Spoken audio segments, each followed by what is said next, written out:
আজ নিয়ে এসেছি রুয়াবজার রেসিপি। এই জন্য আমি আমার বাগানের 4 থেকে 5টি গোলাপের তাজা পাপড়ি এবং কিছুটা শুকনো পাপড়ি নিয়ে খুব ভালো করে পরিষ্কার করে একটি প্যানে দিয়ে তাতে 1 কাপ পরিমাণ পানি দিয়ে ফুটিয়ে নিচ্ছি। তো পানিটা ফুটতে শুরু করেছে, আপনারা সেটা দেখতে পাচ্ছেন।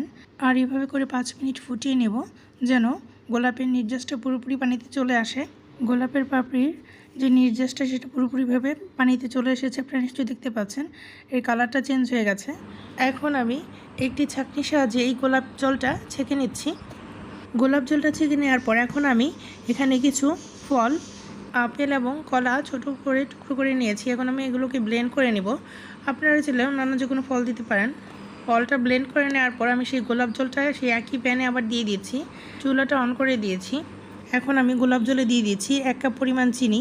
চিনিটা দিয়ে হালকা একটু নেড়ে চেড়েতে ব্লেন্ড করে নেওয়া ফলের পাল্পটা দিয়ে দিচ্ছি এবং খুব ভালো করে নেড়ে চেড়ে মিশিয়ে দিচ্ছি। সেই সাথে দিয়েছি একটু রেড ফুড কালার, যেন একটু খুব সুন্দর লাল টকটকে রং আসে। এখন আমি এই মিশ্রণটাকে কন্টিনিউ জাল করতে থাকবো যতক্ষণ পর্যন্ত না এটা ঘন হয়ে আসছে। 4 থেকে 5 মিনিট জাল করে নেওয়ার পর এটা অনেকটা ঘন হয়ে এসেছে। তো আমি এটাকে আরও 5 মিনিট জাল করে নিচ্ছি। 5 মিনিট জাল করে নেওয়ার পর দেখতে পাচ্ছেন কতটা ঘন হয়ে গেছে এবং তৈরি হয়ে গেছে সুস্বাদু, স্বাস্থ্যকর, পুষ্টিকর ঘরে তৈরি রুয়াবজা। আপনিও চাইলে দোকান থেকে না কিনে তৈরি করে নিতে পারেন সুস্বাদু এই রেসিপিটি।